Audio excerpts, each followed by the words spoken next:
നിങ്ങൾ ഈ ബിൽഡിംഗ് കണ്ടോ? നോക്കിക്കോ. ഈ ബിൽഡിങ്ങിന് ദുബായിൽ ആർക്കിടെക്ചർ അവാർഡെല്ലാം കിട്ടിയ ഒരു ബിൽഡിംഗ് ആണ്. അതേപോലെ തന്നെ ലൊക്കേഷൻ വരുന്ന ഡൗൺ ടൗണിലാണ്. ഡൗൺ ടൗണിന്റെ മാസ്റ്റർ ഡെവലപ്പർ എന്ന് പറയുന്നത് ഇമാറാണ്. അപ്പോൾ ഇമാറിനെ തന്നെ ചില ബിൽഡിങ്സിന് 7% റെന്റൽ ഇൻകമും കിട്ടാറില്ല. പക്ഷേ ഈ ബിൽഡിങ്ങിന് 7% റെന്റൽ ഇൻകമും കിട്ടുന്നുണ്ട്. അതേപോലെ തന്നെ ക്യാപിറ്റൽ അപ്രിസിയേഷൻ ആണെങ്കിൽ 30 മുതൽ 60% വരെ ക്യാപിറ്റൽ അപ്രിസിയേഷൻ ഉണ്ടാക്കിയിട്ടുണ്ട്.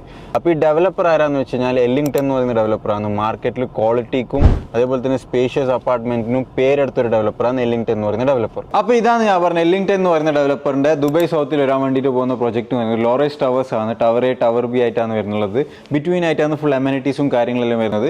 ലൊക്കേഷനാണ് കുറച്ചും കൂടി പ്രൈം ആയ ഫാക്ടർ എന്ന് പറയുന്നത്. ഈ ദുബായ് സൗത്തിന്റെ റെസിഡൻഷ്യൽ ഹബ് ഏരിയയിലാണ് വരാൻ വേണ്ടിയിട്ട് പോകുന്നത്. ഇത് വിൻസ്റ്റർ ഹൗസ് 1, ഇത് വിൻസ്റ്റർ ഹൗസ് 2, അതേപോലെ തന്നെ തൊട്ടിപ്പുറം മക്തും ഇന്റർനാഷണൽ എയർപോർട്ട്, ഇവിടെയാണ് എക്സ്പോ സിറ്റി വരുന്നത്.